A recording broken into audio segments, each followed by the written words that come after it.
د علم هنر پوهې خاوندانو له سور وور دی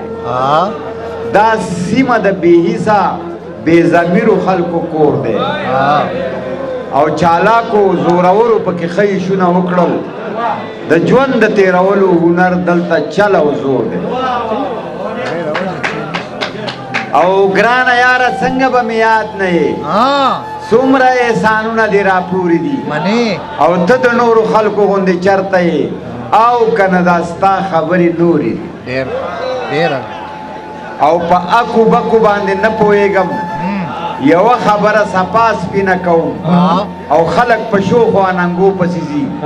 زه د زیړمخو سره مینه کوم او بیا چې نه یم نازونه به دې څوک وړي بیا چې نه یم نازونه به دې څوک وړي په وړو خبرو مه مرورېږه او د زړه ورته مې نه لټ شته نه کونډه شته بې تپوسه زه راځه پکې اوسېږه او چې زما راتلو ته دومره خوشحالېږي ګرانه زه به د چړو په څوکو درشم او ته چې ما پخلا کوې څومره مزه کړي کله کله درنه زه کمرور شم او داسې پیمانه د حسن چرته ده څوک چې پې د یار د ښایست طولو کي او ستا لشي لشي ازغي ازغي باڼو باغ ته لکه څوک د غنو شپولو کي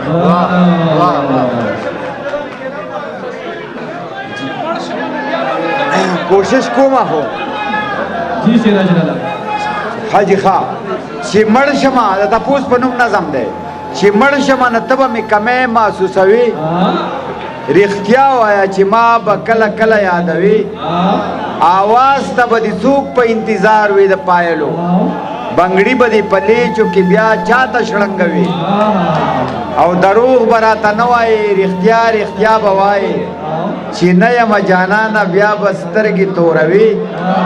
او په مینه دې شک نه کوم چې څو پورې ژوندی یم زما د مرګ نه پس به مې په زړه کې ګرځوي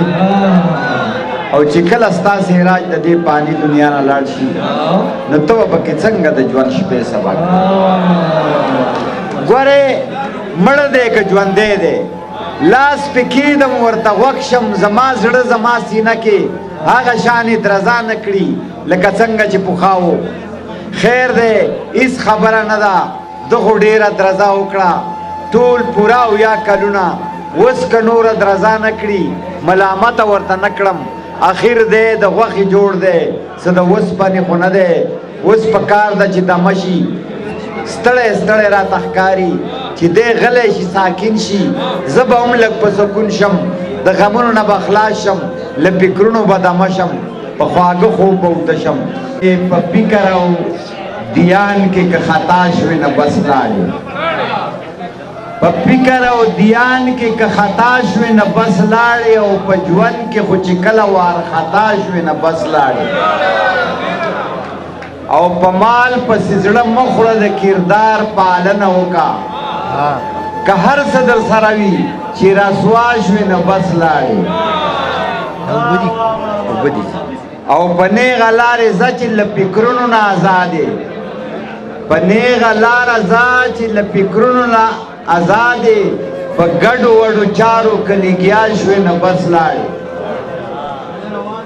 په نیغه لاره ځه چې له فکرونو نه ازادې په ګډو وډو چارو که لګیا شوې نه بس لاړې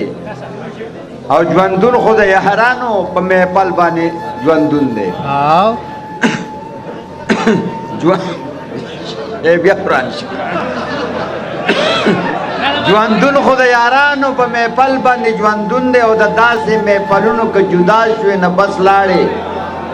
او ما لوګټه بېشکه خو د خیر په کار خرچ کا که ټول عمر د جمع په سودا شوې نه بس لاړې او حرکت کوه سراجه که دوام په دنیا غواړې د ژوند د حل ځلو که په شا شوې نه بس لاړې